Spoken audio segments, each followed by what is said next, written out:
What's up everyone, welcome back to a brand new scenario. Once again I want to try one of those stories that lets me write my own original arcs here, so it got me thinking, how can I do that? Well, if I give away everything I have planned here, that kinda spoils the surprise. But this is exactly the perfect scenario for that, and you'll see what I mean as it goes on. The premise of the story is pretty simple too. What if Goku Black arrived early? How early does he arrive? How does that affect everything?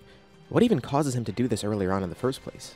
Anyways, let's begin this new scenario, what if Goku Black arrived early? First, we start with a pretty simple change. Zamasu learns about the time rings earlier on, and his experience with that goes pretty much like normal. First of all, he sees that there are other time rings, and he's curious about why that is. Plus, he goes back time and sees those other mortals, angering him even further. This plays out pretty much the same way. There is a big difference here, though. GOKU just simply decided to show him the time rings earlier on for no reason. After all, he's going to be a Supreme Kai one day, so it's best he learns about these things. One thing different about Zamasu here is he obviously doesn't know about Goku yet, since the Universe 6 tournament didn't happen. So when exactly is the time frame of the scenario? Well, it's years earlier than normal. Specifically, this is right after Majin Buu was defeated, which also plays an important role in Zamasu's turn to evil. Learning about the other time ring makes him curious as to what caused it in the first place, and after doing some digging, it turns out it was something in Universe 7 that caused this. And as he looks more into Universe 7, he hears some news of something that recently happened. Some ancient monster was unleashed, and it's one that even killed some Kais in the past. Now this infuriates Zamasu to no end. Mortals playing God and controlling these creatures that kill Kais of all people. The worst part of all this is, this murderous creature that went against the gods, he's still around? Why?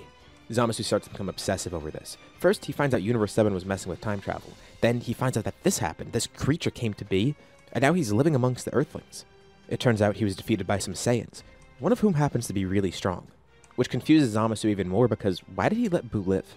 Also, considering he was one of the people to defeat Buu, it makes Zamasu wonder if he's maybe some righteous mortal, one with great strength that uses it responsibly. It takes a lot of time, especially because of all the digging he needs to do, but he starts to look into Goku's past as well, learning more about him specifically. And he actually has a really good way to do this, simply by meeting with Shin and Kibito. Now, this isn't anything abnormal either. We've even seen in the manga that apparently there's been occasions where Shin and Kibito have met up with GOKU and Zamasu, with Kibito and Zamasu even sparring at points. So for all we know, this could be a regular ordeal. And he very casually asks here about Majin Buu. This is actually where he gets all of his info from. Now, he doesn't mention the fact that he knows Buu's alive. But Shin gives him the rundown about who Majin Buu is and who defeated him, which is the perfect opening for Zamasu to ask more about Goku. Again, he's not saying that he knows Buu's alive, but that's the reason he's asking. He wants to know why that mortal would even let Majin Buu live. He hears more about Goku from Shin, and it turns out this mortal is just someone that seeks thrill. At least, in Zamasu's eyes, that's what he is. He's reckless. He's selfish. That's how Zamasu views Goku hearing more about him. Plus, Zamasu starts putting two and two together and realizing this guy might be connected to that time traveler as well. The time ring was created due to something on Earth. And it's not just one time ring either. His obsession leads him to try and get more info out of this too. Thankfully, there's Zuno for that. And with some threats, he's able to get Zuno to tell him everything about Earth. He learns what caused the time rings to be created, blaming Trunks for that, who happens to be the kid of Vegeta, who's one of Goku's allies. And also Goku's connected to Trunks, their allies, and Trunks saved his life. So he asks more about the fight with Buu. Why would he let that god-killing creature live? He learns that Vegeta was actually against it, and Mr. Satan and Goku, they were fine with it. And Goku actively tried to help him out by making everyone forget his identity. Through Zuno, he basically experiences the entire Buu saga. Kinda like those people who only experience DBZ through clips on YouTube. Interesting that this causes him to misunderstand Goku. Zamasu's obsession and anger are directed towards Goku and towards Trunks. Trunks, who he blames too for causing this timeline mess, and Goku for being one of the reasons behind it, as well as letting Buu live. Zuno mentioned that there was one point where Goku almost tried to kill Shin. Obviously that's not the full picture, but Zamasu hears that. And that doesn't help one bit. He also gets to see it firsthand because thankfully the World Tournament is broadcasted. So with a simple teleportation to Earth, and trying to procure clips of that tournament, he gets to see firsthand what happened. All of this is to say, without even meeting Goku, that's his reason for hating Goku here specifically. Goku represents everything he hates about mortals, at least due to Zamasu's interpretation of who Goku is. There is also Trunks, so it's both of them as equal targets. Zamasu seeks out the Super Dragon Balls, eventually stealing Goku's body much earlier on. And this isn't in an alternate timeline, this is in this timeline right now. He's gonna go after Goku first, and it's easy when he steals his body. He swaps bodies with Goku and then teleports to Earth, facing Goku for the first time, and he's angered beyond belief. Seeing him in person, knowing what he's done, what he stands for. Although there's an issue because other mortals are around at the same time. This happens right before the wish is made for everyone to forget about Majin Buu. And letting his anger control him, he kills Goku right on the spot. Now, this is partially due to him succumbing to this anger, and also partially due to the bad timing of the wish, but he's attacked right away by the others. They don't know exactly what happened, but they saw it happen. And considering a few of them have even seen body swapping before, with Goku no less, they kind of have an idea of what's happening here. And Zamasu sees this might have been a bad idea. He should have gone for the Kais first, but after swapping bodies, he faced Goku immediately and didn't realize he'd have to fight these people right away either. He should have planned for that. Gohan and Piccolo rush over to Goku to make sure he's okay, and he's not. He's actually dead. Zamasu killed him here. Vegeta immediately jumps into battle though. And once they see that Goku's actually dead, Gohan powers up to his maximum, completely enraged and joining Vegeta in his battle. Of course Piccolo helps too, trying to keep them level-headed. They still need to figure out what happened here. Of course Zamasu's not going to give up that information, especially because now he kind of needs to retreat. He's facing Super Saiyan 2 Vegeta, Ultimate Gohan, Piccolo, and more people are probably about to fight him too. Plus, this body is weaker than he expected, obviously because this happened way earlier on. Goku's maximum right now is Super Saiyan 3, and in general he doesn't have access to Goku's full power yet. So even if he were just facing Vegeta alone for example, he'd lose. But there's one thing working in his favor here. They don't want to defeat him right away because they know it's Goku's body and they need to get it back to him. Even if he truly is dead, there's probably a way to get this back. So they can't kill this guy and destroy his body, which means they don't go for the kill right away, and that also gives Zamasu one opportunity to escape, thanks to the time ring. With no other options, he travels to Trunks' timeline. He already did kill Gowasu, but he should have gone for Shin next. Thankfully, Beerus is still asleep in the present timeline, at least as far as Zamasu knows. That is another reason he decided to attack now, because he knew Beerus wouldn't be able to get in his way. So he still has a chance to try and kill Shin, but the timing in which he attacked Earth, that's kind of an issue because now everyone knows about him. And his body's there, they saw his face, they know who he is. This is getting kind of bad. And back in the present timeline, of course everyone's concerned right away, but it's honestly not too bad at the moment. First of all, they kind of know who's responsible for this due to Zamasu's body being left behind. And they realize that this guy looks like a Kai, so Shin and Kibito hear about it eventually too, immediately realizing who this is. Plus, another reason they're not so concerned is, after they cool down at least, they come to realize they still can bring Goku back. Now, even though the Dragon Balls on Earth might still need time to recharge before they can wish for Buu to be forgotten, another set of Dragon Balls is already recharged, and it's the one they need to use anyways. It's Porunga. They ask Shin for a favor. Before he does anything about Zamasu, take them to Namek. They hate to steal the Namekians' wishes again, but still, this is important. They go to Namek and procure the Dragon Balls. The Namekians are more than glad to help, especially after what happened a few months ago. And they're especially concerned when they hear that it's apparently some god trying to kill mortals, which makes it seem like a really big threat, even though they don't know the extent of it. Porunga is summoned and there's two wishes. First, they ask for what happened, and Porunga tells them everything they need to know. They learn that Zamasu also had a time ring and he went to a new timeline, so that's where he is now. And they don't know exactly where he went, but they could assume what timeline he went to. It's probably Trunks' because that's the main one that they know of, and from what Porunga tells them, apparently one of the reasons Zamasu lashed out against the mortals is because he didn't like the time travel thing. Okay, well, easy enough, they know that Trunks is probably the next target, which is concerning because they don't have a way to get to him and help him. So the second wish is going to be to bring Goku back. They are concerned that Porunga won't be able to do this because Goku's body was taken and he died in Zamasu's body, and Goku's body's now in another timeline completely. Plus, they just learned of Super Shenron, which is pretty mind-blowing as is, but knowing that the wish was made by that dragon, they wonder if it's going to be something Porunga could actually work against. Goku needs to be revived and he needs a body to be revived into, and thankfully for them, Porunga says he can bring Goku back with his body. If he doesn't already have one in Otherworld, he could simply rebuild it, and the soul would be placed into that as well. And from what Porunga can tell, Goku actually does have a body in Otherworld. Let's go over there for a bit. Of course, Goku's completely dumbfounded right now, not sure of what happened. But he's dead again in Otherworld, which kind of sucks because he was only alive for a few months. Although strangely enough, he's not in that green body he was in for a few minutes. And that's thanks to King Yemma. Goku has helped them before, and with this new threat, they're going to need his help again, so King Yemma did him a favor. He granted Goku a new body. And this really works well for them, and it's something that's happened multiple times in the series before. Kami was able to give Chaozu a new body after he exploded, Porunga rebuilt Krillin's body before, and after dying against Majin Buu, Vegeta got a new body as well despite being turned into stone and shattered. So even if Goku wasn't granted a new body in Otherworld, Porunga could have done the same. Either way, this is good because it means Goku gets his body back. Well, kind of. It's pretty much an exact copy of it, but it's not really the original one. Fine with him though, as long as he's Goku again. Porunga makes the wish with no qualms, especially because he knows who he's reviving. Goku not only helps save everyone against Frieza, but he helps save everyone against Majin Buu. Porunga and the Namekians have a soft spot for him, and thankfully he doesn't even need to bring Goku to Namek because Goku could simply teleport there. Alright, that's at least one disaster avoided. Now they have Goku back, and thankfully he got his body too. They were really worried about that fact, but this puts them at ease, especially because it's actually fixed already. And Shin thinks it's really smart that they asked Porunga about what happened exactly. That saved them a lot of time trying to gather info. It was actually Gohan's idea for that wish, because he wanted to know specifically who was responsible for that, and why they did that. And now knowing that Trunks is the next target, that especially angers Vegeta. Of course, the rest of them are concerned too, but Vegeta really wants to find that guy now and kill him. But what is he up to right now? Porunga can't exactly tell what's going on in the other timeline, so they can't ask him about that. But again, they kind of assume where he went. Porunga said that he used the time ring to travel, and he's probably going after Trunks next. And that's exactly where he is right now. He's in Trunks' timeline. Goku Black wonders what his next move should be. Trunks shouldn't be too hard to kill, but there is another issue here. Shin's also alive in this timeline, which means Beerus is alive in this timeline too. This is because Trunks' Buu saga actually happens years later, so he's encountering the same issue in this timeline. But at least here, nobody knows about him, so he has at least some time to plan something else, and he could practice with his power. He didn't realize he wouldn't have access to Goku's power right away. And honestly, even if he had access to that power, he's not sure if he would have won against those mortals. He was outnumbered by really strong people, and that young angry one, he seemed pretty strong in particular.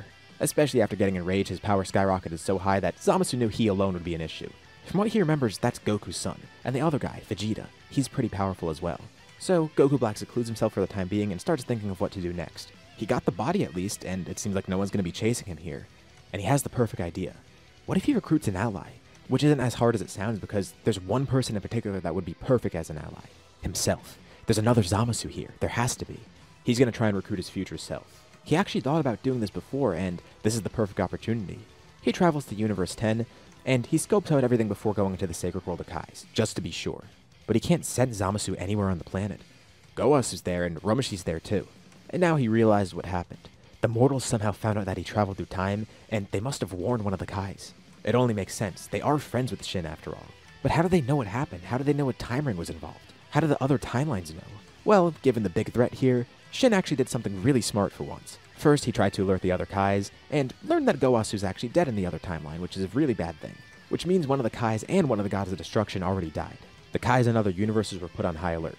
And due to the very dire circumstances, Shin equips a time ring of his own, traveling to that timeline. Now, he's not going to go seek out Goku Black himself, and he's not going to bring anyone else here, because that could just introduce them to more risk.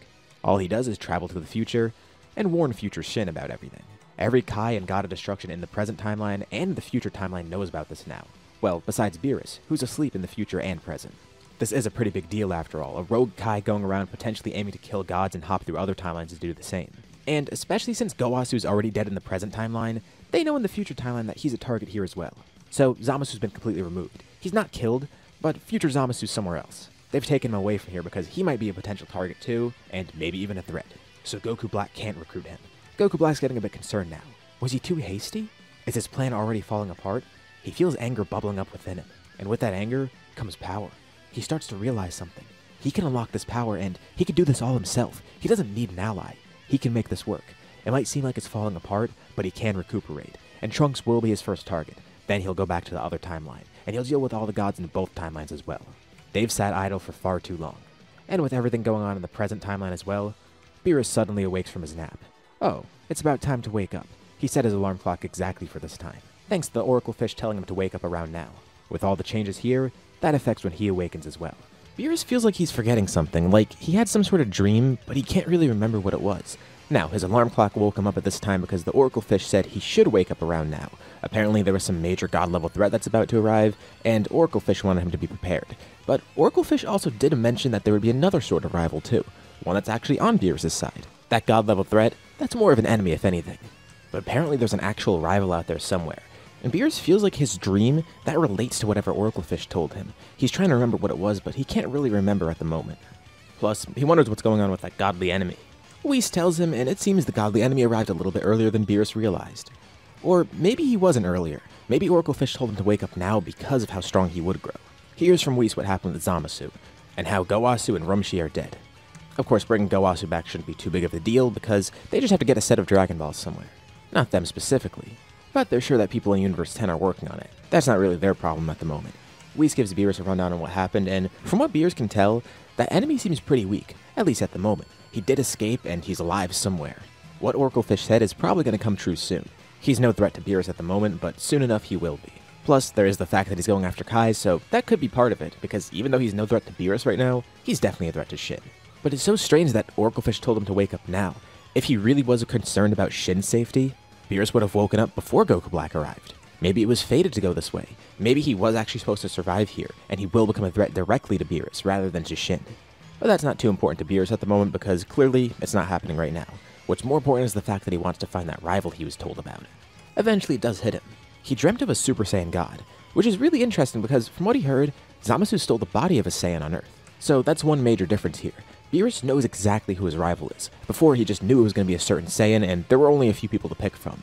But now Beerus thinks that this is related directly to Goku. He wants to see that guy, especially because Zamasu stole his body for some reason. Now, it's for a completely different reason, and Beerus doesn't know exactly why. But that, combined with the Super Saiyan God prophecy, makes it all the more interesting to him. Beerus ends up on Earth, and he's able to meet Goku too. Of course, this goes very differently than Battle of Gods because first of all, this is way earlier on, and second of all, Beerus is looking specifically for Goku.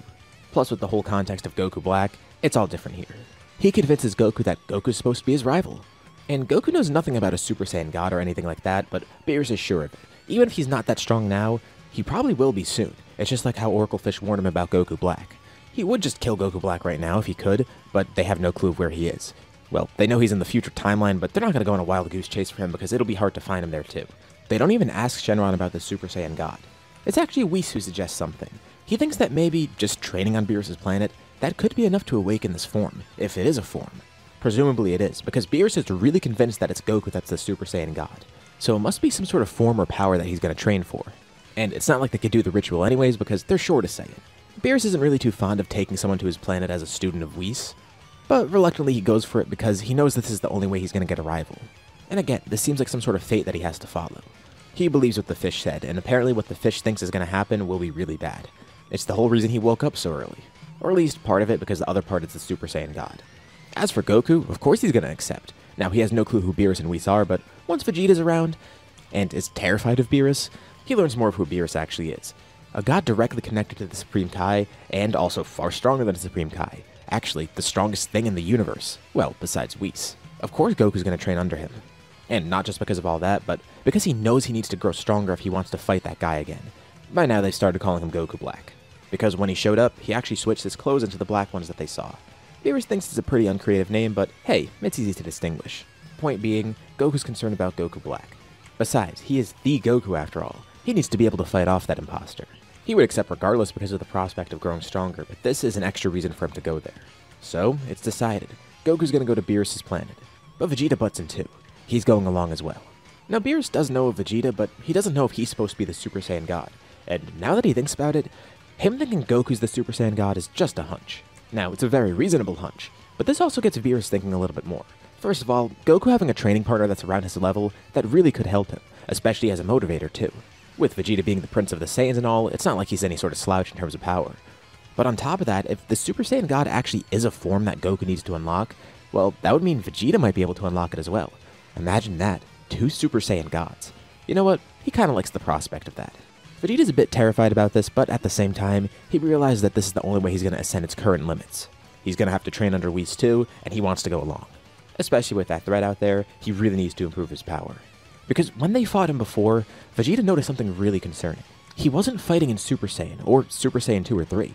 Goku Black was simply fighting in base. At the time, Vegeta wasn't even fighting alone, but he knew that if he did fight alone, he probably would be able to overpower Goku Black just with the Super Saiyan 2. But that's the concerning thing. Goku Black wasn't even using any of his forms. Could he be even stronger than they realized?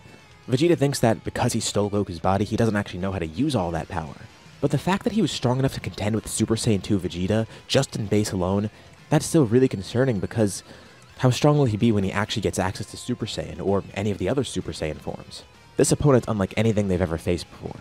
That was their one shot to kill him, and they should have taken it. They were concerned about Goku's body, and they didn't realize that he could just escape on a whim. But now they lost that opportunity, and Vegeta doesn't want to lose it again. He feels responsible for it too, especially because now, he's probably terrorizing Trunks' timeline. Goku and Vegeta go to Beerus' planet, but what actually is happening in Trunks' timeline? Goku Black actually is training there. Well, to some extent. He goes to lower level planets and decimates them pretty slowly.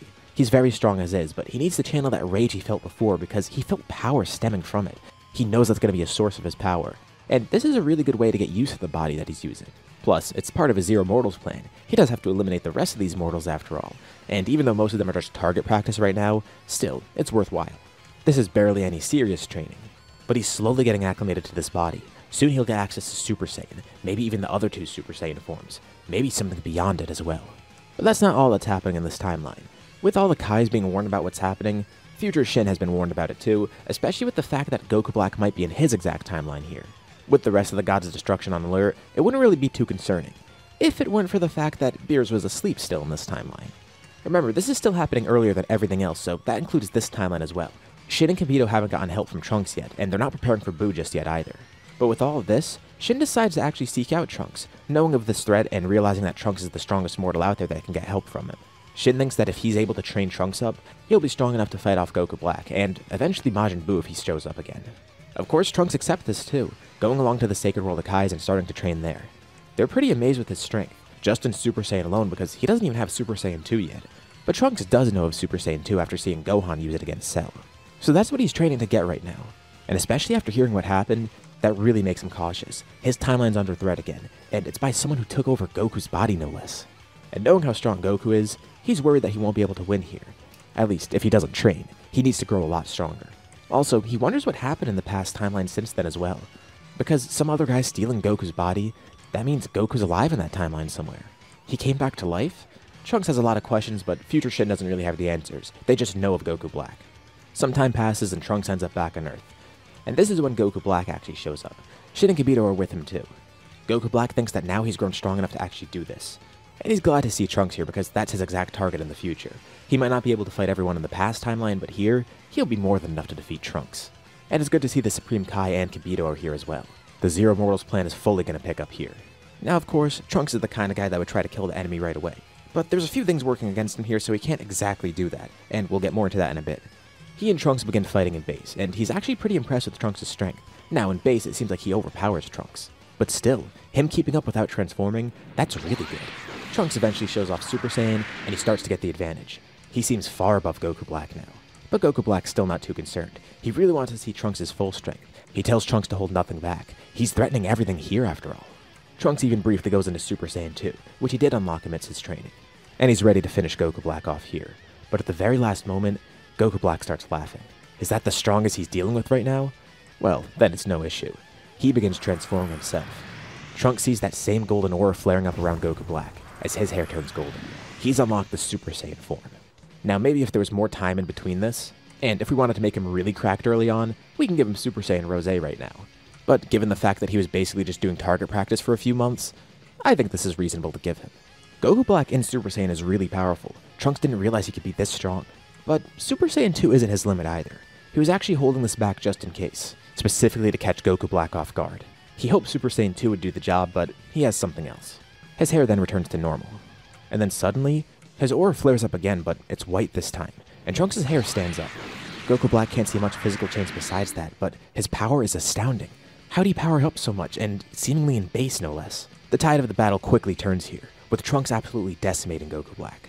You see, with so much time training under Shin and Kibito, he did use the Z-Sword a bunch, and he accidentally broke the Z-Sword too. Of course, this released Elder Kai, and allowed him to get the ritual done on him to unlock his ultimate form. That's what Goku Black's facing right now, Ultimate Trunks. And Goku Black feels like he's starting to recognize this now. The power feels kinda like that one other Saiyan he fought on Earth, Goku's son. He remembers him using a form that looked like he didn't have much physical change, but had some sort of white aura, and he was really strong still. Plus, knowing the fact that Goku and friends know the Kais somehow, it makes sense too. This is probably the same thing that he's using. Now, knowing how Trunks fights, he's gonna try and end this right away. He should have done so earlier, although it sounds like Trunks is taking his time here. This battle happens really quick. First, he was losing against base Goku Black, and then right after he transformed into Super Saiyan and Super Saiyan 2, barely even a few seconds passed until Goku Black transformed himself. So Trunks has been going for the kill this entire time. Goku Black's just been playing it smart to kind of drag this out. And right as Ultimate Trunks is about to land the final blow, Goku Black smirks, teleporting away. They completely forgot. Knowing he's in Goku's body, he has access to instant transmission, and not just that, the Kai Kai as well. Plus, he has a time ring. He has multiple ways to escape. Trunks is infuriated, but he isn't too concerned. He still greatly overpowers Goku Black. He regrets not being able to kill Goku Black right away, but they completely overlook the fact that he could just teleport away at any time. Shin apologizes to Trunks for this. That's kinda more on him than Trunks. But Trunks also feels responsible. His goal here was to gauge Goku Black's power because in case he actually was stronger than Trunks, they wanted to know where he stood. And Goku Black played it smart by trying to drag this out as long as possible. But if Goku Black comes back again, he won't make that same mistake. He barely did waste any time here. And again, this isn't like when he fought Frieza, King Cold, the androids, or Cell, where in those cases he knew exactly what he was fighting against. With Goku Black, he did have to still be careful. So if he got too hasty and attacked right away, it could have ended pretty badly. So Trunks knows what to expect next time. He'll power up to his maximum, delivering a final blow right away. It has also been a while since he was in a serious battle, but now he's prepared. especially because a few months after, Babidi shows up early, having sensed Trunks' power. Although he and Deborah are killed instantly by Trunks. They're not even threats to him at this point. He's still ashamed of letting Goku Black go, and he wants to grow as strong as possible so next time he assures victory. And Shin thinks Trunks shouldn't dwell on it too much. It's good to use that going forward so we could do it differently next time, but also at the same time, it's not like Trunks could have done much there anyways. Shin does remind him how much was stacked against him, the fact that they needed to gauge Goku Black's power, the fact that it was risky in the first place, and the fact that Goku Black had multiple routes of escape. But still, Trunks thinks about it, and this does push him forward too. He needs to get as strong as possible this time. He's not going to rely on the past to help him, he's going to do this himself. And much like past Beerus, future Beerus sets his alarm clock to wake up around this time too, having a similar premonition, although this time he's only concerned about Arrival. For some reason, the Oracle Fish only told him about Arrival, and not some sort of threat coming towards him. Very strange. Why is that? Not that Beerus knows about this anyways, this is me saying it. But future Beerus is intrigued about Trunks once he hears about him. Plus, being the only Saiyan around, that has to be his Super Saiyan God rival. Around the same time Beerus wakes up in the future, taking an interest in Trunks, there's also someone else out there taking an interest in Goku Black. In the future timeline, Beerus is able to find Trunks. It is a bit of an awkward meeting though. He did break intergalactic law by time traveling, so Beerus isn't really too sure how to feel about that. But he'll look the other way, as long as this guy comes to his planet and trains under him, in order to become the Super Saiyan God. Plus, he wants to get some Earth food as well. Now, Trunks isn't really too sure about all of this, but he doesn't have a choice either, because it's a God of Destruction talking to him. And once Shin explains more of who Beerus is, Trunks realizes that it's better that he just goes along with it. But also it will be good for him because he's going to grow strong enough to actually defeat Goku Black, if he shows up again and is stronger. As he is right now, Trunks should be stronger than him, but they don't know what Goku Black's been up to, and they don't know how strong he's going to be the next time they see him. He's taken to Beerus' planet to train. He's still mad that he let Goku Black go, but Beerus says he could use that as a motivator. Those feelings of doubt and anger, use that to grow stronger. And besides, Beerus tells him this apparently happened in the past as well. Because remember, everyone got the news of Goku Black in the other timelines. So, Goku Black's not his fault, especially because he wasn't the only one who let him get away. Although, he does slightly diss Trunks and say that he might be at fault for actually creating Goku Black. Without him time traveling, who knows if Goku Black would have been a thing. But that's neither here nor there. Point being, he wants to see Trunks grow as strong as possible. They're not really too worried about Goku Black, because if he does show up, Beerus will just defeat him himself. Although, he'd rather see Trunks do it, and he knows Trunks feels the same way. Beerus wants to see Trunks grow as powerful as possible. Who knows how strong Goku Black is at the moment? If Trunks really wants to make up for letting Goku Black go, defeat him next time. Become the Super Saiyan God. Make it so Goku Black can't win, and he can't escape either. He knows Trunks is capable of it. It is a prophecy after all. At least according to his dream and the Oracle Fish. But that still leaves one loose end. Why did Beerus not dream of Goku Black? He heard about him after the fact, but shouldn't he have dreamt of him as well, like present Beerus did? No one actually realized this yet, but strangely enough, it seems like Goku Black's going to be a bigger threat to the main timeline than the future timeline. If that weren't the case, future Beerus would have woken up earlier and would have killed Goku Black himself. Or at least he would have dreamt of him and realized that he was a threat. But future Beerus was only told about the Super Saiyan God, and he vaguely referred to Goku Black. But in the present timeline, it's the exact opposite. He overtly referred to Goku Black, as well as also referring to the Super Saiyan God. But of course, present and future Beerus aren't in contact, so they don't realize this discrepancy. So, speaking of present Beerus, what's going on in that timeline? Of course, Goku and Vegeta are still training under Whis there. Eventually, they are able to get Super Saiyan God. This is months after the whole Goku Black incident. And there's not really anything else arriving on Earth at this point, so we could skip ahead even further, and eventually they get Super Saiyan Blue even. Everybody knows they're at risk, specifically Goku, and even on Earth they're making preparations, mainly Piccolo trying to whip Gohan into shape just in case he shows up while Goku and Vegeta are gone. It's nothing too serious, but they realize that they can't be too prepared. It is better to prepare for the worst. But they obviously know Goku's the biggest target because he was the one whose body was stolen in the first place. And they still don't know what Goku Black has in mind.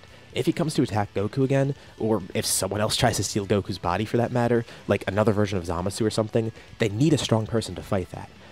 Although it's not just these two that get Super Saiyan God. In the future timeline, a little bit after them, Trunks also unlocks the same exact form as them, getting the Super Saiyan God form. For all three of them respectively, it did take longer than normal. I mean, obviously for Goku because he didn't do the ritual this time. But all three of them were working basically from scratch. They didn't know how to get the form besides the fact that they just needed to train, unlock Godly Ki, and then manifest that in form somehow. Because they were all working without the ritual here. Obviously Trunks was, but also the two in the present timeline, because there was no pan for the ritual either. So the ritual wasn't even an option unless they somehow got someone else involved. But no one even thought of that because the whole encounter with Beerus went different in the first place. Although, the method doesn't really matter because they got the form regardless, so they should be all set for now, especially with Goku and Vegeta in the present timeline going beyond Super Saiyan God. Just as Goku is Beerus' rival in the present, Trunks is Beerus' rival in the future. Also, I guess Vegeta's kind of a rival to Beerus now. And both incarnations of Beerus are pretty glad to see what's happening with their students, or rather, Whis' students. Not only has his dream been fulfilled, but they've gone beyond that power, and he can't wait to see where they go from here. In both timelines, the Oracle Fish was right. Beerus has found his rival. He just needs them to grow a little bit more because even at their current strength, they're still not going to be able to defeat him, but they've grown significantly over this time. Question is, where do they go from here? This is still very early on, at least relative to when Goku Black showed up. With all the time that's passed now with the training and such, as well as the brief few months after the Buu Saga when Goku Black actually appeared, we're about 2 years ahead of the Buu Saga. So still a few years earlier than when Battle of Gods is supposed to happen, and obviously a little bit after the Buu Saga. Of course, it's not like Goku Black just sitting around doing nothing, he's preparing as well. He was angered having to retreat again, thinking that his own strength is insufficient. But the worst part for him is that he has to lay low. In the future timeline, in the regular story, he was actually able to just do whatever he wanted, fight whoever he wanted. There was no gods of destruction that were watching over him. He didn't have to worry about alerting anyone, and even if he did, he was one of the strongest people there. But here he has to be a lot more careful. Like I mentioned before, he was kind of doing some sort of target practice, where he was going to random weak planets and eliminating them. But even with his insane growth, that's only going to take him so far. That's not going to make him incredibly powerful. He doesn't really have anyone strong to fight in this timeline, and if he did, his power flaring up would definitely alert the gods. He could even travel to the present timeline, but it would be the same case there. But at least in that timeline, there might be some more people to fight, even if they're still weak fighters. But even if he's not getting into intense battles or anything, there is still one thing driving his growth: his anger. That anger that he felt before drove him to get some new power, Super Saiyan. And he keeps trying to channel that anger. He doesn't necessarily need to do this through physical training, but mental training. And it does take a bit of time for him. First, he's able to get better control on Super Saiyan and power that up even further. But to go beyond that, he's going to need something else. He needs to completely rebuild himself somehow. He doesn't know how else he's supposed to unlock power, but anger must be key. That's how he got so strong before, and he always feels strength bubbling up within him whenever he feels anger. It's a gift of his, and he needs to use that gift if he wants to get stronger. And over this time period, while everyone else is getting stronger with Super Saiyan God and even Super Saiyan Blue, Goku Black is able to find something new for himself as well. He's finally done it. He unlocked his own unique form. He doesn't need Super Saiyan, or Super Saiyan 2 or 3 for that matter, because he did know about those, but he wasn't going for that. He needed something that he could make his own, and he finally gets that: Super Saiyan Rose. This is the form that he's going to be able to enact the Zero Mortals plan with. At least, he thinks so. This should be enough power. This is more than enough. It's way more than he had before, at least. But he could tell he could refine it further. He just needs to work a little bit more on it. Especially because he doesn't necessarily know where the others lie in terms of power at the moment. Nothing a little research can't help. Not to mention, the more time to himself, the stronger he grows, and the more he ensures his own victory later on. The Zero Mortals plan might take a bit, but he doesn't mind. Even with this detour, he's going to win in the end, and that's all that matters. But again, it's not like he could just sit around and grow stronger. He needs to take action, and he might have the perfect way to actually do that. And he's playing it a lot more patient this time. This future timeline is his main target after all, so why not start here first? And he can go to some of the weaker universes. Universe 7 is actually one of them because there's not too many strong people left, but they're also probably on highest alert because of that exact reason. So Goku Black considers going to other universes to fight, but he discovers something strange. Amidst his runaway anger, he's able to create a new weapon for himself: the Sickle of Sorrow. Some weird key weapon that feels unlike anything he's used before. He does practice fighting with this because this would be the perfect weapon to enact his plans with. But he accidentally stumbles on something weird. He cuts through time. And now, he's had the ability to travel through time thanks to the time ring, but this is different. It's not like he's cutting into timelines that exist, he's just cutting into something that isn't there. Clones of himself pour through it somehow.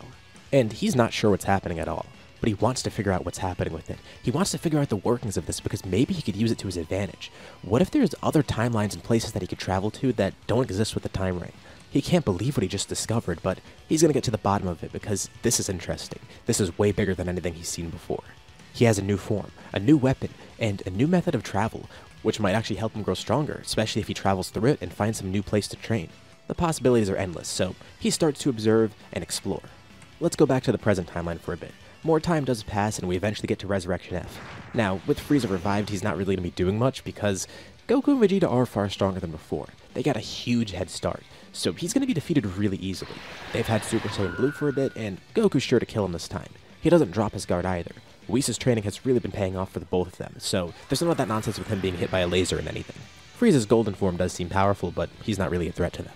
And for what it's worth, Gohan, Piccolo, and the rest of them are actually able to fend off against Frieza's army a little bit better, thanks to Gohan and Piccolo being marginally stronger.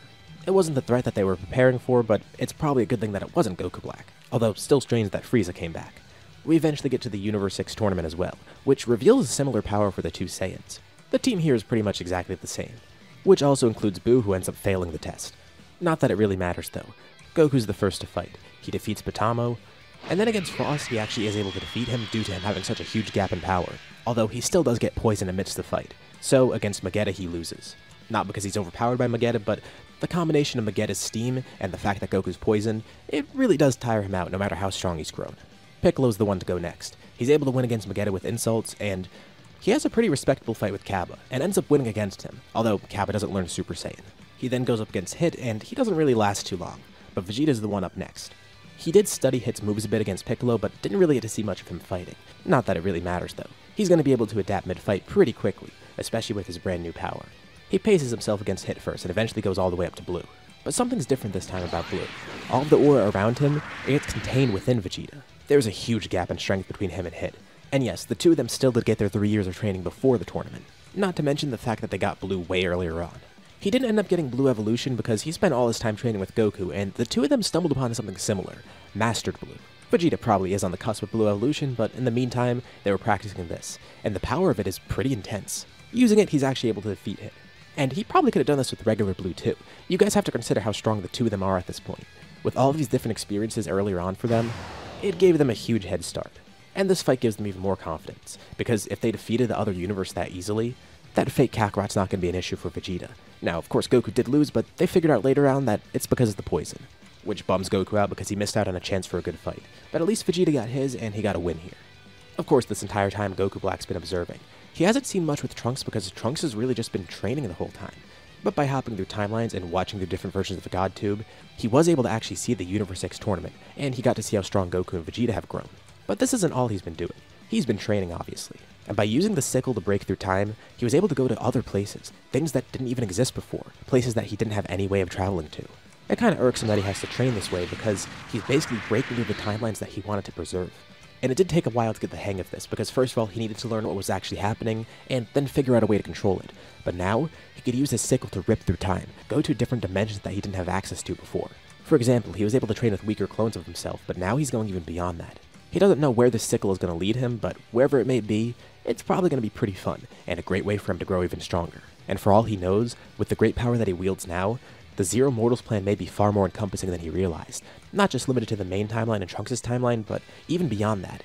Different continuities entirely even.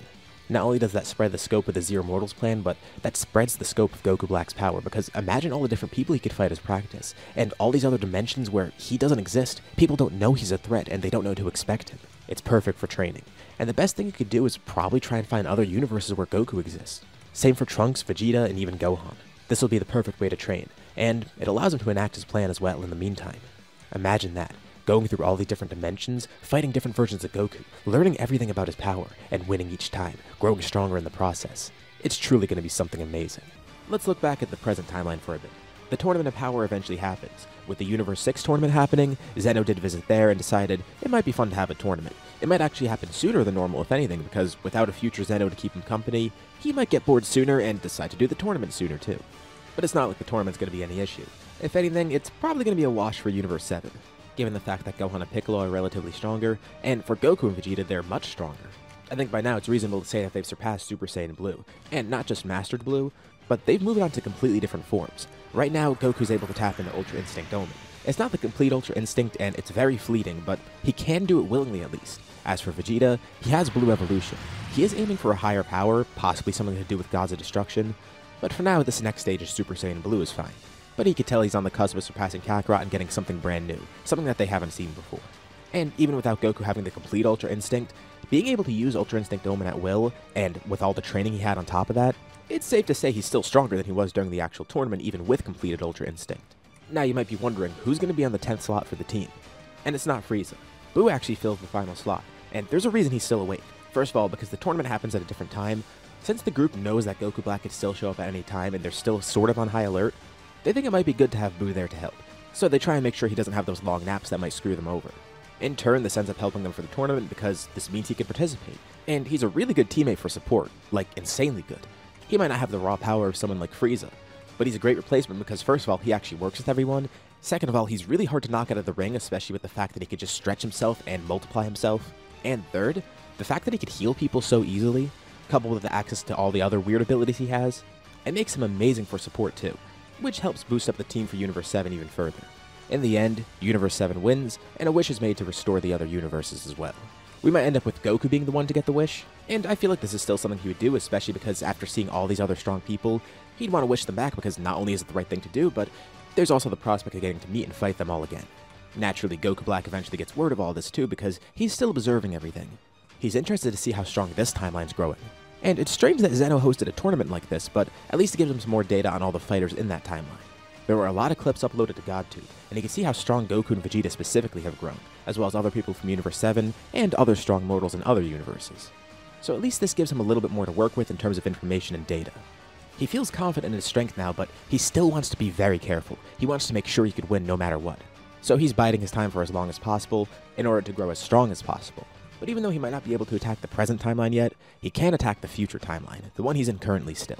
Thankfully, by using the Sickle of Sorrow, he's been able to travel through other timelines that didn't even exist before, and he was basically unnoticed throughout all of it. This allowed him to fight different versions of other mortals. He fought different versions of Trunks, different versions of Goku, different Vegetas too. Now, some of them got too strong for him. But still, there was a ton of great experience in there, and there was even times where he got to fight alternate versions of himself. But now with all of this training and all this time spent practicing, as well as getting used to this body even further, he feels like he could definitely take on Trunks in this timeline at least. This is the main target after all. Trunks is one of his main targets due to the fact that he's immortal messing with timelines. But it's not just Trunks he wants to go after. There are some other plans that he has here as well. With Trunks continuing to train on Beerus' planet, one day he, Beerus, and Whis are alerted by a portal opening on the planet. He knows exactly who it is, and this time he's prepared. He won't let Goku Black get away again. But still, something kinda concerns him. Where has Goku Black been this entire time? It's been a while since they last saw him, and he's kinda fearful of how much stronger he's grown. All the more reason to play it safe and try to kill him right off the bat. By now, with all his training under Beerus, of course, Trunks has unlocked Super Saiyan God and Super Saiyan Blue. But that's not the peak of his power. The peak of his power is actually Ultimate, a form that just draws out all of his latent potential, which would include the power of these two forms. Once he learned how to fully use them, it basically just made Ultimate even stronger. Ultimate is his strongest and most efficient form right now, so he just jumps right into that, ready to fight Goku Black once more. Goku Black's a bit interested to see this because he thought Trunks would have something else by now, but he's still sticking with that same form he had before. Has he really not grown at all? Or maybe it's not that. Maybe it's just how this form works. He never really understood how it worked, because he doesn't necessarily know what it is, but after studying the Tournament of Power fights, he got to see a little bit more of Gohan, and it seems he's using something similar. From what he can gather, maybe this form is actually something pretty substantial. Maybe it has to do with drawing out one's potential. It might not look like a major transformation, but it might be deadly. And behind the simple changes, it could be hiding a lot of power. Trunks holds nothing back and launches right in at Goku Black, with Goku Black instantly going Super Saiyan Rose. For a moment this kind of throws Trunks off guard, especially because he's never seen anything like this before. But he recollects himself really quickly and can see that the gap in power is still pretty huge. He still overpowers Goku Black as they are right now. Trunks is aiming to kill him right at the moment. Goku Black instead is aiming to pace himself. Fighting very defensively, this combat experience will help him. He's learned this amidst his own training. Plus, it could help him draw out more anger, which will lead to more power as he's come to learn. Although, he might have to stop holding back as much as he is, because Trunks really overpowers him. So, he transforms once more. He has another form? In the same way those Saiyans were able to surpass Super Saiyan, he was able to surpass Super Saiyan Rose. And Goku Black shows off Super Saiyan Rose too. A form that doesn't necessarily look too much different from Rose, but Trunks knows not to underestimate forms by how much they change someone, because look at what he's using right now. And he still doesn't realize what Super Saiyan Rose is because this is the first time he's seeing it in action and actually fighting against it. And not just that, Goku Black generates his Sickle of Sorrow, ripping a hole through time and space. With clones of himself coming through, these clones seem way weaker than him, but still, now he has strength in numbers. Even so, Trunks is able to actually fend them off really well. As is, he still overpowers Goku Black, but the only issue is now that Goku Black actually has some allies working with him. These clones aren't just exact copies that he's using either. Something's weird about him, and Trunks can't really tell what it is, nor does Goku Black really know how it works either. Even amidst all his time studying the effects of the Sickle of Sorrow, he still really couldn't get to the bottom of what this attack was, or what these clones are. Not that it matters though, because they're clones of him and they're helping him. Trunks fights off multiple versions of Goku Black, trying to focus on the main one who's the strongest and is obviously commanding the other ones. And the more Goku Black studies Trunks, the more he comes to realize, Trunks really is like Gohan, and he questions him about this too. Given the fact that Trunks has traveled through time, he's sure that he knows about the present version of Gohan, and that's why he says this. He's trying to compare Trunks to Gohan not only to get some info on both of them, but also trying to anger Trunks a bit more. wondering what kind of reaction he'll have. What he doesn't realize is that Trunks thinks he's referring to future Gohan and doesn't know why he's bringing him up here. When Goku Black compares his power to Gohan, Trunks thinks he's referring to the fact that they're both hybrid Saiyans with great latent potential. Of course, he doesn't know that present Gohan has the same form as him, and he's just kind of taken aback by this. How does Goku Black know Gohan? This misunderstanding lets Goku Black see that somehow he struck a nerve with Trunks, and he wants to continue doing this too. This way he could draw out more power. There was a reason he was holding back before and trying to pace himself while Trunks was trying to kill him. The more intense the fight, the more he's gonna grow. If Trunks ends up reaching his limit and can't surpass Goku Black, that's fine. He'll just kill him and then the job will be done. But if he can, that'll be a good way for him to grow stronger too.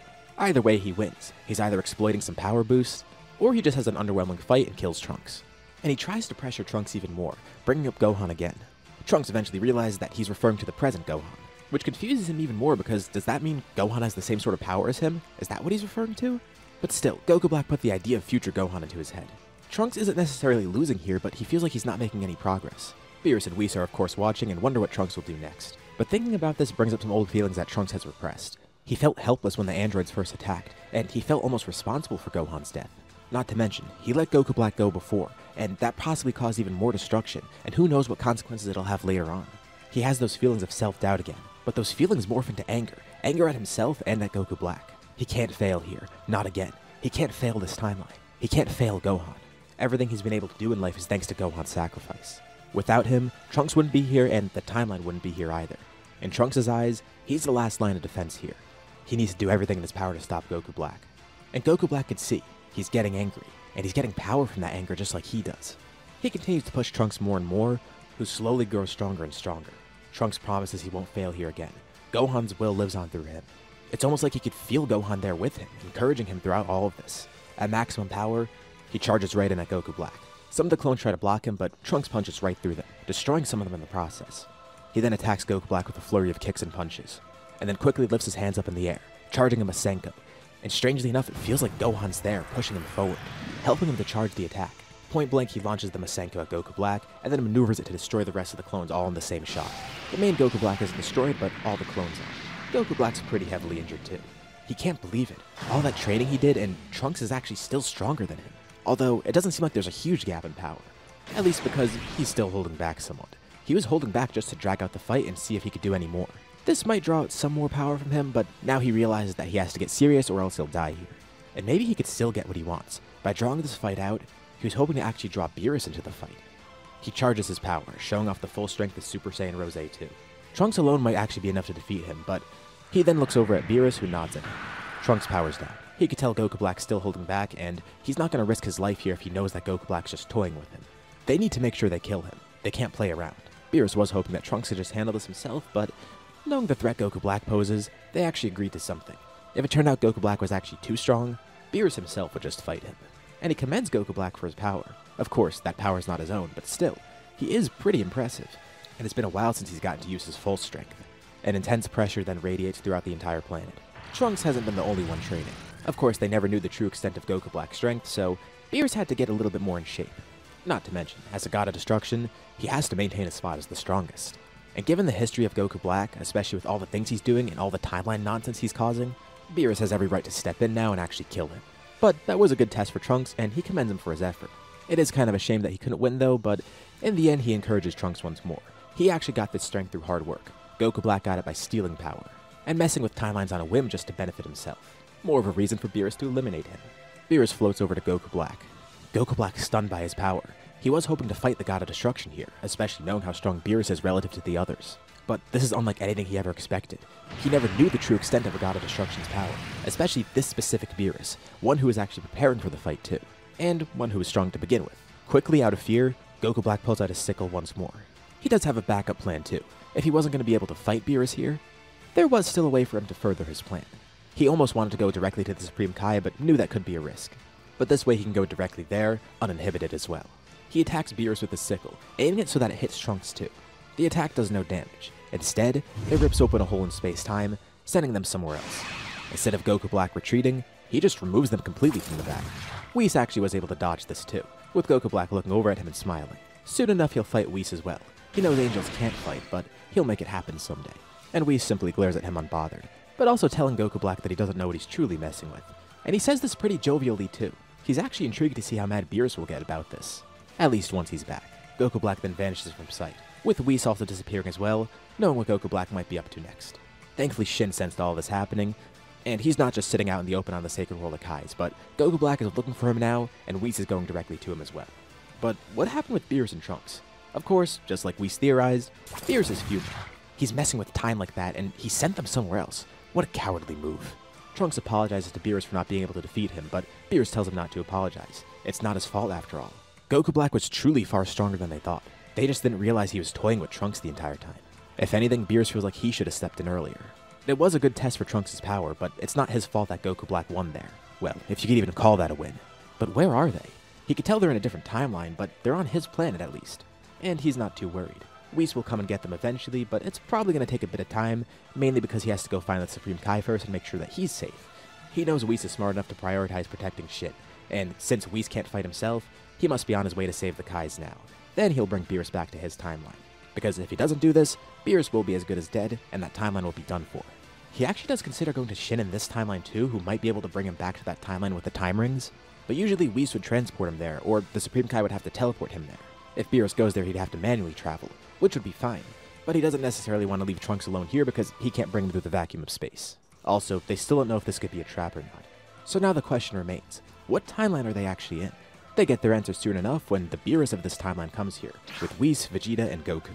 They were on Earth celebrating after the Tournament of Power. But they came here at Whis' request because he noticed something strange. The two Beeruses see each other and they don't actually freak out. This isn't too strange. But then Trunks sees Goku and Vegeta, and they instantly recognize him as well. Of course they ended up here. That makes sense. They're all elated to see each other. Trunks and Beerus got sent to the present timeline, the one Trunks saved all those years ago by traveling to it. The inhabitants of the present timeline are caught up to what happened in the future timeline. Very quickly, in fact, because Beerus says they need to get going. They need to get back there as soon as possible. Thankfully, this is no issue now that Whis is there. Goku and Vegeta asked to come along too, and present Beerus is going to as well. So Whis takes them all back to the future timeline on Beerus' planet where they were before. Goku immediately starts trying to find Goku Black's presence as well. He could just teleport them right to him. That's the whole reason they went too. If this is their chance to fight him and stop him, they want to take that chance. Especially with the three of them together, the chances of him getting away will be very slim. And they'll definitely overpower him here. Plus, future Beerus is still pretty pissed and he's going to be joining in too. Present Beerus is basically along for the ride as well, but this involves him too, and honestly he shouldn't even be here right now. But just because of the dire circumstances, he did decide to come along. Especially with the premonition that he had. But as they look around trying to find Goku Black's key, Goku can't sense it at all, nor can anyone else. He's either hiding or he's just completely gone again. On one hand, this is good because it means Shin isn't at risk. He's been constantly teleporting around, and Whis is keeping watch over him too, also attempting to locate the Supreme Kai as well. But he seems to be safe, which means future Beerus is safe as well. Goku Black isn't able to get to him. But this means that he was able to slip away again, which is weird. Why would he send them to the past if he's just going to leave himself here? Shouldn't he just retreat on his own? They're not too sure why he sent Beerus and Trunks away, but really the reason is because he didn't mean to send them there. He was actually in the timeline this whole time, he just left the second he sensed them coming back. Let's go back a bit. Immediately after sending Trunks and Beerus to the present timeline, Goku Black makes his move. He goes right for Shin. He's gonna kill him, which means Beerus won't be an issue for him anymore. He teleports to the Sacred World of Kais, and of course he's not there.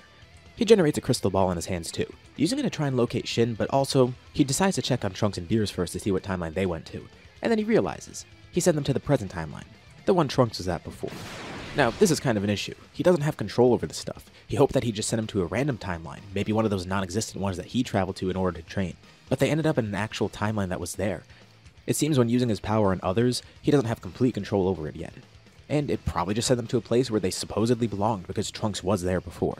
But he doesn't have time to think about that or theorize it right now, because seeing this is a huge alarm and it means it's an issue. He sent them to potential allies. But the ball he's looking into starts to get clouded. It shows Goku Black something strange, and he starts to feel a weird presence too.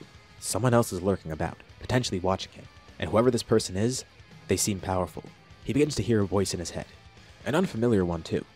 It is someone talking to him directly. The voice tells him to not be alarmed. He's here to actually provide support to Goku Black. The two of them actually have motives that might align together. Obviously Goku Black's not going to trust this right away, but whoever this is talking to him, they actually do seem pretty strong. If this person actually is an ally, then he asks them to show themselves. He needs to know who this is if they're actually allies here. The voice says that'll come in due time. For now, he just wanted to give Goku Black some info and also give him a little bit of support as well. He tells Goku Black that he won't be able to find the Supreme Kai, and if he does, Whis is going to be there. Not that Whis can fight, but Whis could definitely help protect him in multiple ways. He tells Goku Black if he stays here any longer, he'll fight enemies so strong that he won't be able to win, and it has to do with where he sent Beerus and Trunks. Now, the man talking to Goku Black didn't want to converse with him so early on. He was actually going to wait a bit, but the circumstances are pretty dire here. It seems he can't completely control his power, which is fine. He knows Goku Black has a lot more in store, and he wants to help unlock that, as well as helping him to actually tame the power too. A portal opens in front of Goku Black. He expects someone to walk through it, but just an item comes through. It's a weird mask of some sorts. The man tells Goku Black he doesn't have to accept it. Of course, he knows this seems very shady. But he promises Goku Black that if he wears that mask, the two of them will become great allies, and Goku Black will become so much stronger. Goku Black, of course, has no clue of who this is or what this item is either. It's clearly someone messing with time, which doesn't sit right with him. He does ask, is this man a god or a mortal? And the man says he's not really either. He could help Goku Black in a Zero Mortals plan. Now, he's not interested in eradicating mortals, but he's not necessarily going to get in the way of it because Goku Black's own motives align with his own. It'll allow him to collect more info on things, more data, things that he could use for himself to grow stronger and more knowledgeable. That mask will allow Goku Black to grow stronger, and it will let them communicate too.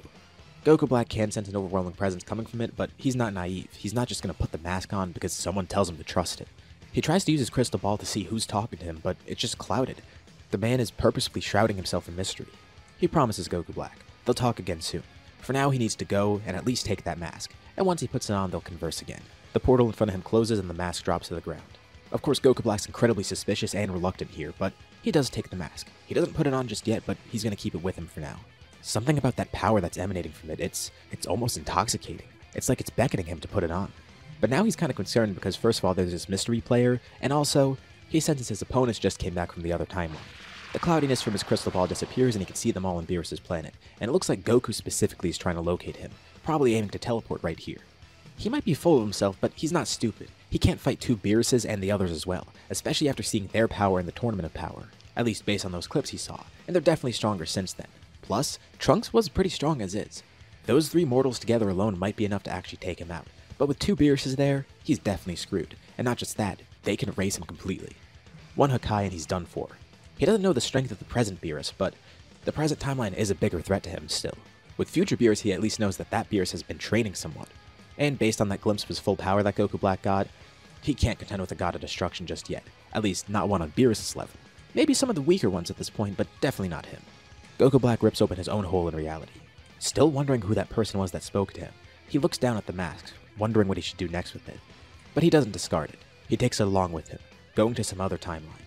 He'll come back to this place soon, and he'll be stronger, strong enough to defeat everyone here. And he won't need to rely on killing the Supreme Kai. He'll actually be strong enough to defeat Beerus, and not just one of them, both of them at once if necessary. Something is telling him that maybe he should put this mask on, and whoever that person was that was talking to him, they could be an actual good ally. And that leads us to now as he vanishes from this reality. Back to our group of protagonists. Future Beerus is pretty angered. Once again he's gone, he keeps doing this. The others in the present timeline are surprised. They knew he was around, being active somewhere, but they didn't realize he was more active here than in their timeline. They guess it does make sense though, and he's probably going to target their timeline eventually, especially because that is where he's from. And the two versions of Beerus have conversed with each other, learning that only one had a premonition about Goku Black. Strangely enough, it seems like he might be a bigger threat to the present timeline, which kinda does make sense based on what they knew before. Of course, it seems he wants to destroy this one. Naturally, it's one of the targets of his Zero Mortals plan because of the fact that Trunks traveled through time. But strangely enough, based on that premonition, it looks like the present timeline is just as big of a target, if not bigger.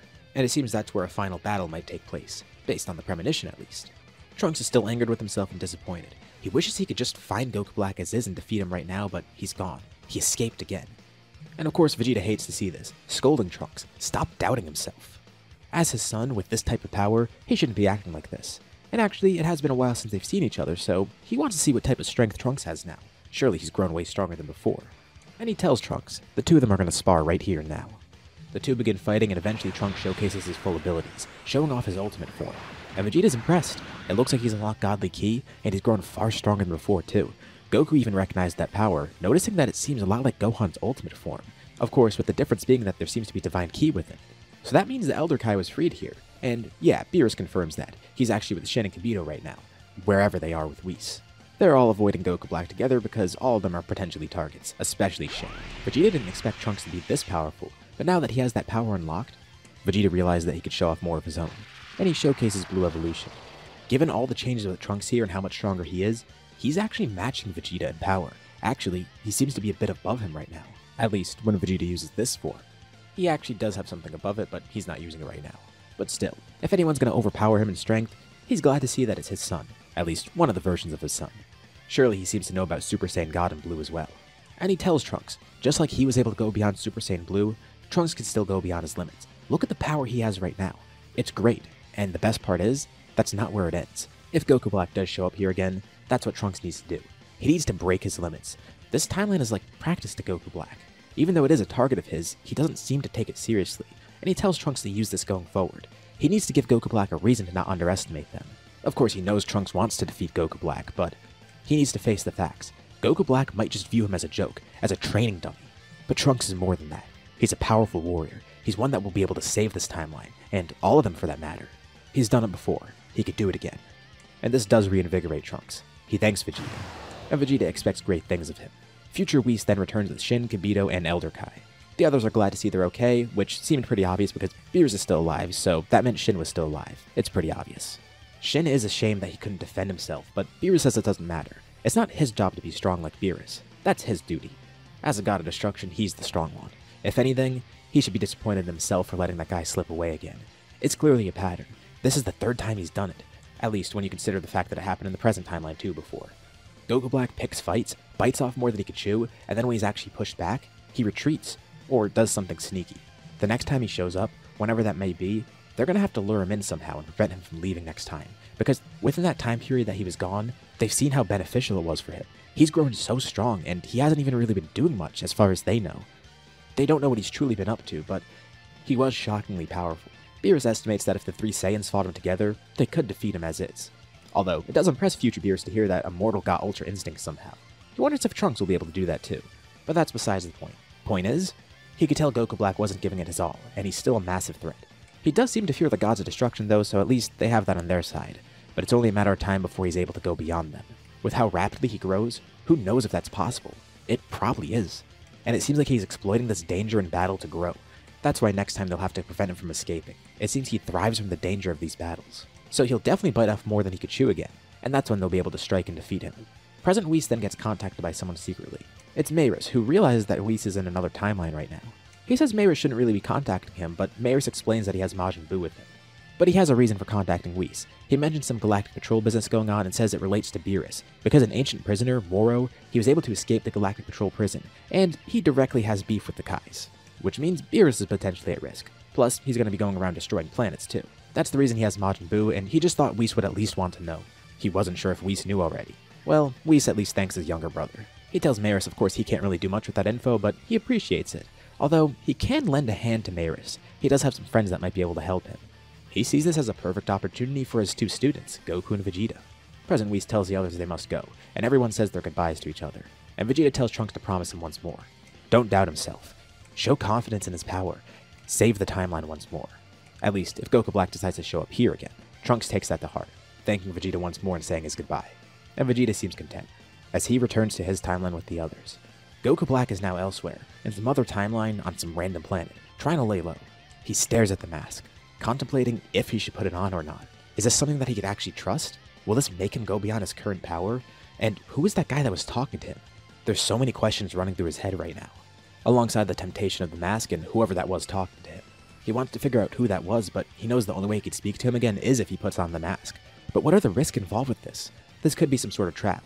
Although, the power that guy showcased, plus the strangeness of this mask overall, it does make it seem like he was telling the truth in the fact that he's not a mortal or a god. No mortal could have power like this, and maybe a god could, but no god would do something like this.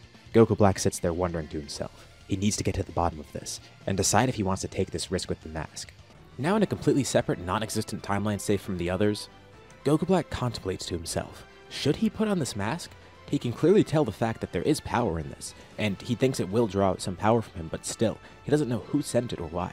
It would be naive to trust that person's word at face value, especially because he doesn't even know who the person is. But as he looks at the mask, it's almost like it's taking over him already. It's beckoning him to put it on. And perhaps against his better judgment, he does put it on. There's magic imbued within it, and it's not an instant boost in power, but it is definitely leading him to somewhere. Most importantly though, he's in contact with the person behind the mask now. He introduces himself, a scientist named Fu. Strangely enough, Goku Black has never heard of him despite traveling across all these different timelines. Fu has been studying a bunch of different realities and getting data. These are all experiments for him in a way. He does have a pretty lofty goal to achieve, so this is leading him towards that. But Goku Black wonders why he hasn't met him in any other timelines. Is he some sort of god? Few says that's not the case. But he's not immortal like the others. He's something different. But there's no point in them digressing. He tells Goku Black the reason he hasn't seen him anywhere else is because he doesn't really exist anywhere else. At least as far as he knows. He's already fought in some other places of his own, defeating immortals there. He and Goku Black don't have the same goals, but their methods of achieving those goals are pretty similar. Normally with this type of mask, he'd brainwash people, but for Goku Black he's not doing that. This mask is solely to communicate and provide him with the dark magic that he needs to draw out some more power. Plus, at the moment, he doesn't know if he has the magic to possess Goku Black. But he informs Goku Black that there's far stronger beings out there than they realize. And while Goku Black's hopping through timelines, that's not actually what he's doing. He informs Goku Black that he's actually just hopping between continuities, and going to individual timelines of those places. All of this is so fun to observe for Few, but it does give Goku Black another piece of info. He would have been defeated if he didn't accept Few's help. The mask arrived at the perfect time too. He almost did just die again. How many more chances does he have to escape death? He's already had a few close calls, and Few wants to make sure that doesn't happen again. Goku Black needs to continue what he's been doing, going to other continuities, fighting different versions of the other fighters. That's the best way to grow stronger and harness the power that he has. Super Saiyan Rose 2 won't be his limit. He'll go even beyond that. He's simply giving Goku Black the tools he needs, and they'll be in contact again soon. Another portal opens up in front of Goku Black, leading him to a pretty interesting and powerful mortal in another timeline. At least giving him some info on this guy. Apparently he has the plan to overthrow the gods. Not only is he a great opponent for Goku Black, but their ideals directly clash. A perfect start for him, and a nice lead from Few. Let's go back to the main timeline. Naturally, Mayris finds Goku and Vegeta, and he tries to get them to help against Moro's escape. Also, Majin Buu too. And this time, Moro stopped before he could even get his wish, because first of all, Buu is staying awake. Goku and Vegeta do come along, but they're not even needed for the fight. Because Buu's there. But even if Buu wasn't there, they'd still be able to win pretty easily, because first of all, Vegeta has access to Ultra Ego by this point, and he could definitely work around a way to defeat Moro by using that power. But on top of this, Goku's gone far beyond his own limits too. He's completed Ultra Instinct and gotten the white-haired version of it, but he's trying to make his own version of it right now, reinvent it and make it work for him and his emotions. So, plainly put, by this point in the story, Vegeta has Ultra Ego, and Goku's working towards his own true Ultra Instinct, for lack of a better name. Calling it that at least gets the point across, so semantics aside, you know what I'm referring to, that's why I'm calling it that. And also without Frieza's revival, that means there's not going to be some sort of Granola arc here. Granola unfortunately would just live life as normal, with the Heaters still doing their own thing. Plus, with Moro being stopped right away, 7-3's never freed from prison, he never goes to see Zuno, and the Heaters never get the info about that from him. Whis and Beerus are trying to keep a close eye on everything to see if Goku Black shows up again, but they can't find him anywhere. Whis is trying to look through all the different timelines around. But there's nothing. It's like he can completely phase out of existence. Of course, that isn't happening, but that's what it looks like is happening because they have no other clue of what's going on. It's not like he's suppressing his ki or anything, he's just not existing. Strangely enough, for the first time, the two Beeruses from different timelines are still in contact with each other. At least from the two active timelines that we're talking about, the present timeline and Trunks' future timeline. Normally this isn't something they'd be doing. They wouldn't even acknowledge each other's existence. But given the scope of the threat, they kind of need to communicate here. Goku and Vegeta spend most of their time on Beerus' planet, growing further and further. Vegeta gave up on Ultra Instinct a while ago and doesn't really care for that. He's pursuing the path of a god of destruction, not that he necessarily wants to become one, but rather he's trying to achieve that same power. Beerus saw how strong Goku Black was, and he realized that once these two reach their full potential, if there even is some sort of limit to their power anymore, they'll easily be able to defeat Goku Black. The two powers they have right now are already amazing. Although he does wonder what's happening back on Earth. So, what is happening back on Earth? Nothing really, but eventually we do get into the events of Superhero. But things are going to go differently. Of course, the Red Ribbon Army is targeting supposed aliens. One day Gamma 2 shows up to fight Piccolo, and that goes pretty much like normal. Until the part when Gamma 2 is about to leave. Of course, Piccolo's laying low just to try and follow him, but he senses another power approaching. And rocketing through the sky, he sees Majin Buu. Behind him he's dragging a chunk of himself, and wrapped in that, it's Gamma 1. Not that he tried to absorb Gamma 1 because he can't, he just wanted to capture him. The androids actually didn't have a gauge on how strong Majin Buu was, especially now tapped into the power of the Grand Supreme Kai, and the fact that he's actually awake here, he's an incredibly fearsome opponent. The power of the Gammas should be on par with him, as far as they know, but the big issue is Buu isn't easy to kill. They would have to completely destroy him, and plus he has his magic helping him too. Of course, Gamma 2's shocked to see that Gamma 1 has been captured, and Buu seems pissed, so he immediately starts fighting Gamma 2. He sensed Piccolo was in trouble and assumed that there was another person attacking. But then on top of that, someone else arrives. Another target at the Gammas, and the one that they didn't want to see right now, Gohan. He sensed Piccolo was in trouble, so he came here immediately, surprised to see Buu and the androids. Well, no point for Piccolo to hide anymore, so he reveals himself. Watching as Gohan and Buu easily defeat Gamma 2 next. They kinda did ruin his plans though because he was hoping Gamma 2 would lead them to the base. But whatever, now they have them captured, so maybe they could figure out something this way. Of course, the Gammas are pissed, telling these villains to let them go. By now they already know that the Gammas work for the Red Ribbon Army, which is a big issue. They try and get info out of these two, but the more they talk to them, the less they say. But Piccolo can kind of tell that they're acting weird. They're not actually acting like villains. They kind of sound like misguided heroes, if anything. So Piccolo tries a different angle, trying to convince them that the Red Ribbon Army isn't working for their interest. Of course, the Gammas aren't buying this, especially fighting these villains here. They're not villains. Piccolo says he was the former god of this earth. Buu is a purely good being, and Gohan, he's also a purely good being. They should know all of this. They're not buying it, but then Gohan lifts up his watch and clicks a button, transforming into the Great Saiyan Man. He strikes a pose and does the voice. Do they at least know who he is? And given how big of a superhero nerd Hedo is, they actually do have knowledge of the Great Saiyan Man. Yet somehow they didn't realize it was Gohan.